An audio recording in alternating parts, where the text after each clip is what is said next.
to start where we always start, which is updating our community on our fellow citizens that we have lost. And we are reporting total numbers today of 1,149 Detroiters who have died since this pandemic started.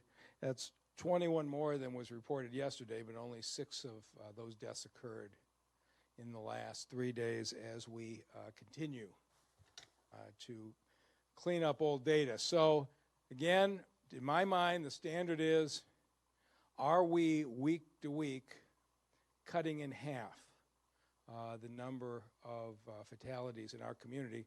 For a while there, they were doubling, and the goal is to be cutting them in half. And again, you'll see the updated numbers. 4 weeks ago, 262. 3 weeks ago, 276 deaths. Terrible point at the peak of the pandemic. We dropped to 210 2 weeks ago, 115 last week, and 55 deaths in the last 7 days. Again, another new low. I have joining us today Dr. David Strong, who was the on-site medical director at the TCF hospital the field hospital over at the TCF Center, and Dr. Howard Klausner, his assistant at that site. And we're here for a point of, I think, great celebration in this community. And that as of today, there is nobody over at that field hospital. It is officially closed down. And I want to get a chance to hear from them, but I want to talk again about what a remarkable accomplishment it was. On April 1st, the governor, the Army Corps of Engineers, the National Guard, and a whole lot of folks started to build it and announced it. April 1st was here. April 10th, it opened. At the time that it opened, we were on a straight line up. And it was a very reasonable conclusion that we were going to need 1,000 more hospital beds than our hospitals could handle. And had Detroit been like many other cities in the country, and this trend line had continued up, we would have needed them.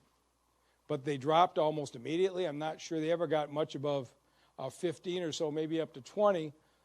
And then they have dropped steadily because the people of this city did something remarkable in really committing to the social distancing standards to now to the point where it is a small number of new fatalities every day. I want to thank Lynn Terosian, who used to be a hospital president for me at the Detroit Medical Center, who did a great job running the TCF field hospital, and she was celebrating the reduction in the number of patients every day. Governor Whitmer, who did such a great job at setting it up in the first place. Dr. Jenny Addis, who runs the regional emergency response, who had the vision in the first place to make it a COVID facility, not a non-COVID facility, which some other cities in the country made a mistake on and had to change it. Dr. Addis had us on exactly the right path from the beginning. A large number of the beds are going to stay there on reserve. Right now, things are going our way. But if we decide to abandon with the warm weather, the social distancing, we'll need those beds over at the TCF Center again. And I'm hoping that they're going to stay there empty, but we need to be careful. And so what I'd like to do right now is to formally thank every one of the men and women, the Army Corps, the National Guard, the medical staffs, who did such a great job at setting it up, at having us be prepared. And the person who was leading that on site was the medical director, and I'd like to ask now Dr. David Strong to talk about what your experience was and what your feeling is now that you're going back to work at Henry Ford. Thank you, Mr. Mayor. I first just like to echo the message of the mayor, and that I think this was a great collaborative effort, and the fact that we didn't need to use it to the extent that we planned for is really a testament to the will and commitment of the local citizens and following the stay home, stay it safe orders put forth. This was, again, an amazing collaboration between the city of Detroit, the state of Michigan, and then also federal resources as well to really build something unprecedented and in an unprecedented short amount of time so that that resource was available here for the citizens of Southeast Michigan. Like the mayor said, you know, the Army Corps of Engineers, you know, the Public Health Service, tons of Department of Defense assets, and then as well as the local health systems all really contributed to making this effort a success. All right. Dr. Clauser, anything you want to add? No, I think things have been said very well so far. I think it is a testament to the numbers of organizations that have come together, you know, to make the field hospital a reality at TCF, and it's also a testament to the citizens of Detroit and the citizens of Michigan that have rigidly stuck to the social distancing directives. So April 1st, I said to the people of this city, your report card is going to sit right down the street at the TCF Center, and we got our report card today, and it was remarkable. I want to thank another international company. It seems like the world has been behind the city of Detroit, but we just got a donation of 300,000 surgical masks and another 50,000 N95 masks from the Chinese company Tencent. If you don't know Tencent, they're one of the largest companies in China, a leader in video streaming, in online video games, probably the largest company in the world, in instant messaging and the like. And if you're wondering why one of the largest companies in China would donate here, several of the Tencent executives are graduates of the University of Michigan, including Martin Lau, the president of Tencent Holdings. And I'd like to thank Mr. Lau along with Brent Irvin from Tencent North America. But we are in a position now where the funeral homes, the grocery stores, any place where there's a gathering, we're in a position to provide masks to people who don't have them. I just continue to see people on the street every day in the city being disciplined and wearing their masks, and you can see the results in that scorecard. I'm going to take a minute and do a PowerPoint to give you another sign of our recovery. So with me today is Don Rencher, the head of the City Housing Department, Linda Little, the head of NSO, and David Dorita, the head of the Roxbury Group. And so the governor today has lifted the ban on construction in the state of Michigan. And in Detroit, we have had most of this state's construction for a while, and we are getting started even today. And we know that one of the obligations we're going to continue to have is affordable housing, particularly considering how hard the city's been hit economically. And so what we are announcing today is the resumption of work on 6 major housing projects, $120 million in investment, 370 new housing units, and 46% of nearly half will be affordable units. Starting today, David Dorita and Roxbury are working on Parker Durant over on Kirchville, where they are building 92 new units, $22 million of work that's going, and it's right down the street from me. I've seen you guys clearing the dirt, and I'm really glad to see that we're going to get this done. We also are doing a rebuild of the Kirchville streetscape, which is going forward as well. We announced that project about a week ago, but we're getting people back to work in this city. In Midtown, 26 new units will be starting there this month. They'll build the affordability phase in phase 2. Sugar Hill, also in the Midtown area, 68 new units, 14 of them will be affordable units for veterans, another $36 million project. Linda Little and NSO have started work over at the site of the old police precinct at Mack and Gratiot. The construction was going extremely well before the pandemic derailed you. But what NSO is doing is building shelter beds and permanent supportive housing units.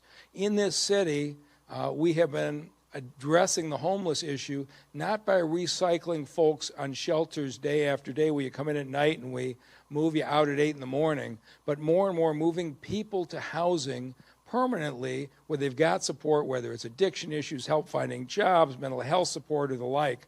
We are moving to a strategy of permanent supportive housing in this city. We've been building a lot of permanent supportive units, and I'm really glad to see that NSO will be moving forward. We will have 56 more permanent supportive units, again in Midtown, at COTS Peterborough. And that $15 million rehab project is moving forward this month. And over in Jefferson Chalmers, we have this, what had been abandoned apartment building. It's a $5 million renovation, 23 units, and half of them affordable. And so across this city, you will see people going back to work on construction projects. There'll be many more coming, but Donald Rencher and the Housing Department have put together the financing on all these projects. We are going to build a city where there is quality housing available for people of all incomes. And I will continue to say this, particularly in the Midtown area. I want the doctors and the nurses working at our Midtown hospitals, the professors at our universities, to be living in the same neighborhoods with the folks who are pushing the wheelchairs, preparing the meals, cleaning the hospitals. That's what this city is about, is quality housing for people of all income mixed into neighborhoods together. And so we're glad to be pursuing that vision again. And with that, let me start with the person who started her project first. Linda, I know Sheila Clay, you've named the center for. Sheila's now working for the city of Detroit in our employment training. But why don't you tell folks what you're building over there on Gratiot and when they can expect to see it done. Well, Mary, you did a great job explaining an overview of the project. It is permanent supportive housing, which is phase 1 of the project. And we are expecting that project to open this summer, thankfully, through starting construction today again. We may be delayed a couple of weeks, but by late summer, that first phase will open, and we'll continue on to phase 2, which will be the shelter beds, as well as a community integrated health clinic. And then we're also doing something new for the city of Detroit, which is medical respite, really providing a continuum of services for the homeless population that will include those who are recently discharged from the hospital. As you know, I came from DMC too, so we understand very clearly the need for this population to have some place to safely recuperate. And so that whole continuum will be on that campus, and it's the first campus of its kind in the United States. So we're pleased to have it here in Detroit. And so we're excited to have you moving forward. And David Dorita, who has built a number of projects, has been calling me every week saying, as soon as the construction ban's lifted, I will be out there the first day. And I haven't driven by Kirchville yet today, but did you start work on Parker Duran? We are out there today, and it was good timing, and I want to start by just thanking you, Mayor, and your entire team for your leadership in helping the entire development community sort through best practices for restarting of construction, because I think while construction is naturally an industry that carries a lot of safety with it, and I think is an industry that shows leadership in that regard, I think the fact is we all got better for it, and I think the workers very much appreciate the attention on their own safety that has come along with this effort, and appreciate, by the way, the availability of testing, which you've been able to provide. But we're out there. It's good timing. Before the shutdown, we'd gotten the foundations in. I think the community will be very excited to see steel rising on that site in the month of June. And we are continuing to set the standard, as David mentioned, because these are financially supported by the city. These work sites are governed by city standards, and so all of the construction workers will be checked for their temperature, checked for symptoms every day. They will have masks on, they will be distancing, and the city B-Seat inspectors will be verifying that. And all of this was put together through the efforts of our housing director, Donald Rencher. And I know Donald's looking forward not just to getting the 6 projects resumed, but starting several more. Donald, you want to talk about what we have going on? Yes, thank you so much, Mayor. Again, I am really happy about us starting to get back to business again and developing again. We need these units more than ever, and we're going to continue to push. Right now, one thing I'm particularly proud of, in the next 3 to 6 months, we have another approximately 300 permanent supportive housing units that we're going to be closing on and hopefully start construction soon. And so we're working on that. I know right now we're also looking at preservation and trying to figure out how we can get those up and running. And we have to be very detailed and strategic in putting protocols together, because preservation units actually have people in their units. And so right now we're working with Dr. Dunn and other consultants to put protocols in place so everybody can stay safe, especially the people that are currently residing in those units.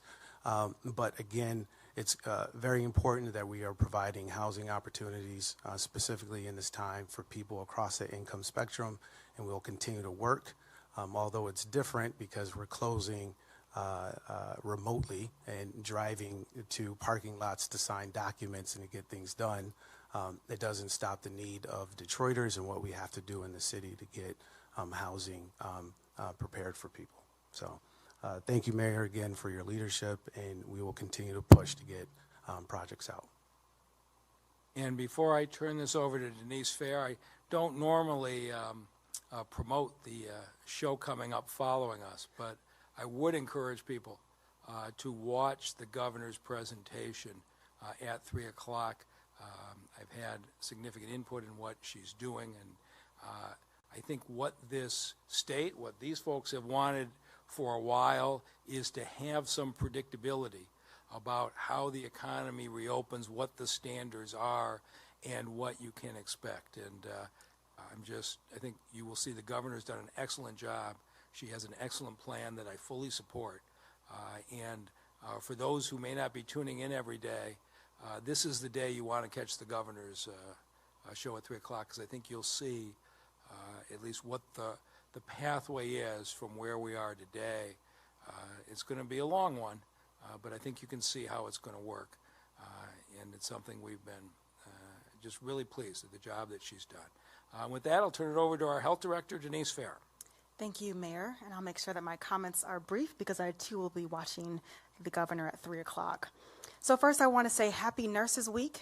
We kicked it off yesterday, May 6th through May 12th. I want to thank all the nurses and the medical assistants at the Detroit Health Department, of course, across the city and our state. Thank you for your compassion and your leadership. Now, every day I receive numerous questions via social media, email, when I'm out and about, people just asking questions about COVID. And I thought one question I would just share with all of you. Someone asked me if they should be concerned about COVID-19. They were really sincere. They added that they didn't personally know anyone who had the virus. They didn't feel sick. They didn't really feel impacted. So let me say this without hesitance. This virus is real. We should all be concerned about how it is impacting us, our family, and our friends. There are more than 3 million confirmed cases worldwide, more than 1 million cases here in the U.S., more than 43,000 cases in Michigan. And in Detroit, as of today, we have confirmed 9,592 COVID cases and 1,149 deaths to date. For families who have lost loved ones and dear friends, this is unfortunately all too real for them, as well as for those who are praying for their loved ones that they pull through, like my 90-year-old great aunt who is currently fighting the fight right now in Benton Harbor. Since our first case in early March, the Detroit Health Department has been strategic in mitigating this virus in our community by focusing on congregate settings such as long-term care facilities. As of today, we have completed testing in 26 sites and expect to complete our testing by the end of this week. The infection rate is still hovering right at around 10%.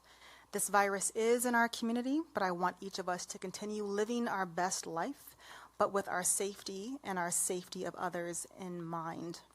And although the class of 2020 won't physically walk across the stage or have a huge celebration, as many of us did, I have faith in all of us. We are Detroiters, we are strong, we are creative, and we will not allow COVID-19 to let life just pass us by.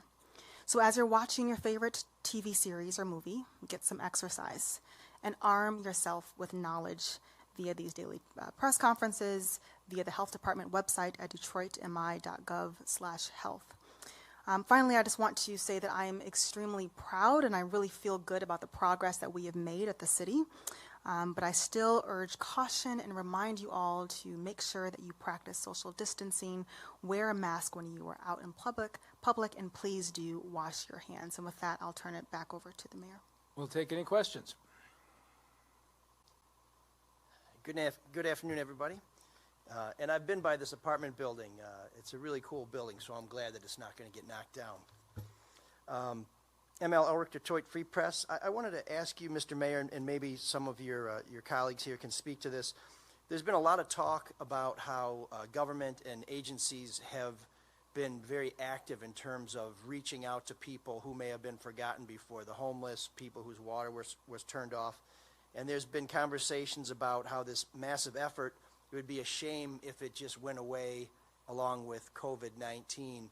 Are you seeing something in the way that your administration is working and opportunities to continue to be this engaged with maybe some of the disenfranchised people in Detroit going past this crisis and further out into the future?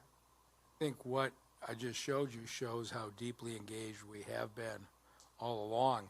What you are seeing there is a large number of affordable housing units being built, permanent supportive housing units being built, shelter beds being built. They didn't start with COVID-19. These have been in the works in the last 2 or 3 years. And when COVID-19 hit, we didn't have to scramble with our homeless agencies. Don Rencher and his team had the nurses out twice a week in these warming centers and the shelters immediately, and we've seen a dramatically lower infection rate among our homeless than we have seen among the folks in the nursing homes. But, you know, maybe Linda, who does this every day, I'll defer to her as far as this community's commitment to those who need a little bit more help.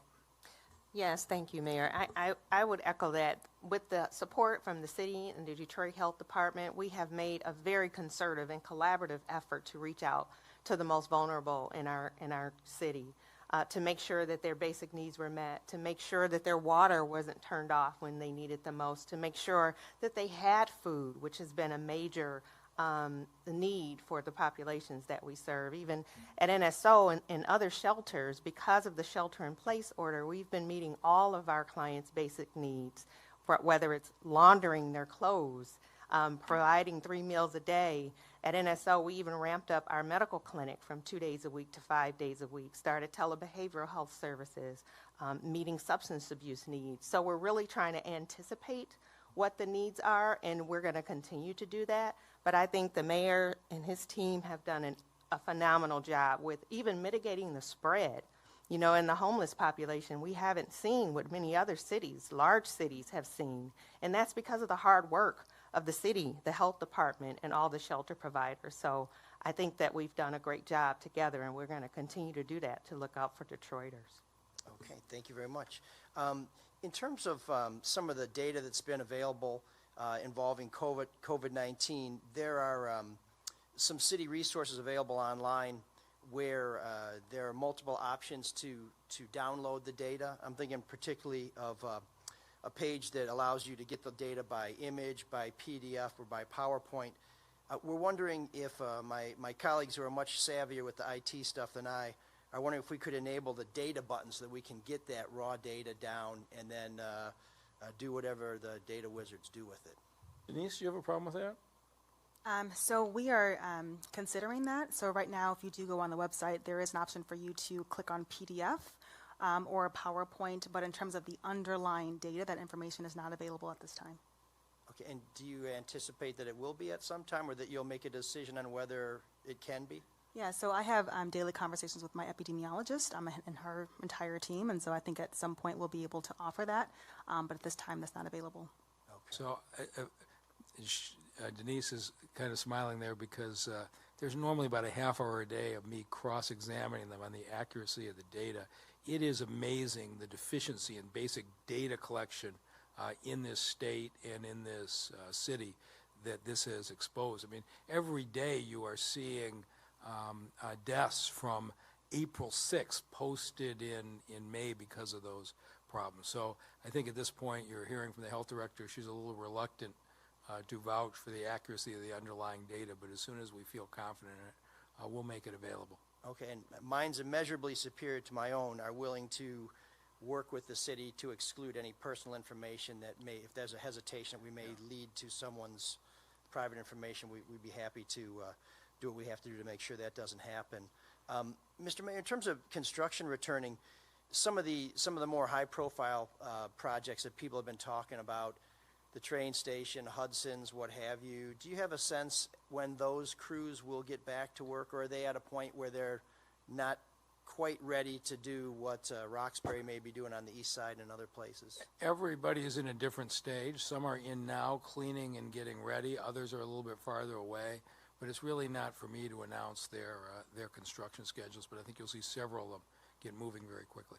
Okay, and is it your opinion that based on what the city has done and what the governor has done or may be poised to do, that if you have a project that you would like to get going, that there are now no executive orders or other impediments to doing what you think you can do? There's no reason construction can't be moving full speed ahead, and I can tell from the daily numbers I get at the fairgrounds that huge numbers of construction companies are running their employees through the fairgrounds test right now, getting ready. But no, there's no restriction other than the fact you're going to have to follow the procedures on temperatures and masks and distancing, but the construction industry can move full speed ahead in Detroit, and I think you'll see it be probably the first industry that's all the way back.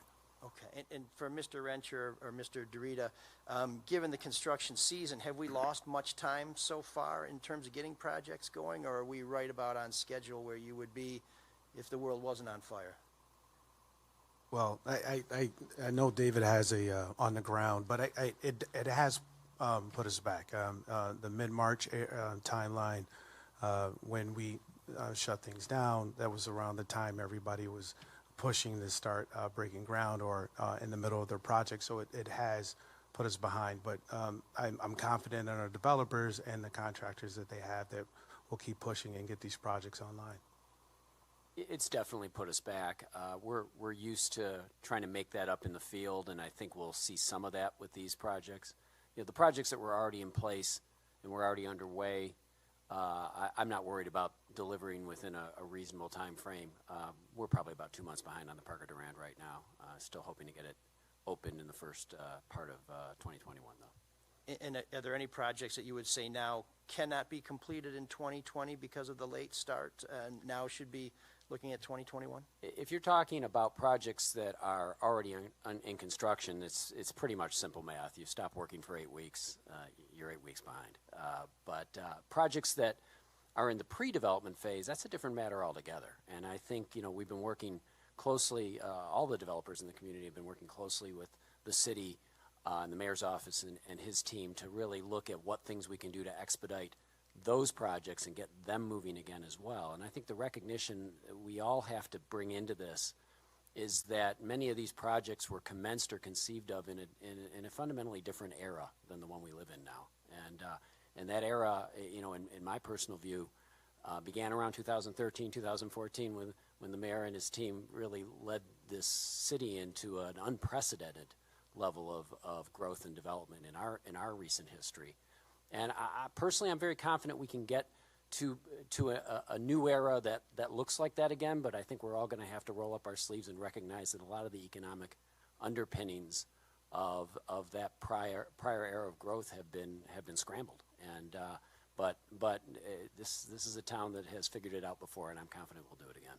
Okay. And Your Honor, are you aware of any projects that may be in jeopardy or that may have had to change their timeline or just get scratched because we've lost 2 months through nobody's fault, but just the clock is what the clock is. Nobody's told me anything scratched, but if you were going to start a project where you were planning to have it enclosed before the winter and you've lost 2 months, some of those may get pushed back to the spring. Everybody's looking at the economics of their assumptions, but you're going to see some major projects get off the ground still this year, and we'll see what the economic effect is and how long it lasts, how fast people get back to work. So there's no doubt there'll be less construction this year than there was last year, but I still think there's going to be a lot more this year than Detroit would have believed 5 or 6 years ago. Okay, and last question from me. In terms of District Detroit, they seem to be finally getting some momentum behind them. Obviously, everybody stopped. They had no choice in that matter. Are you concerned that that may throw that major project back into stasis or way behind? You know, everybody has to figure out the financials, but I think Chris Ilitch did a nice job of doing a reset and getting focused. I think some of those early pictures, he was a victim of his own maybe grand vision, but they did a really nice job of resetting what could realistically be done, and it was a good plan that he was on. What the finances look like, you would have to ask him, but I feel confident that the Ilitch organization has a realistic assessment of what they can do and that they'll stick to what they say now. Okay, thanks everybody. Okay, Mayor, just a couple of additional questions today. This one's from Crane's Detroit Business regarding any additional deaths at the nursing homes since we last reported. I know we touched on more positive tests, but have there been any other deaths that have been reported? No, so since yesterday, I think it was 253 as of yesterday. There have been no new deaths since we reported yesterday. Okay.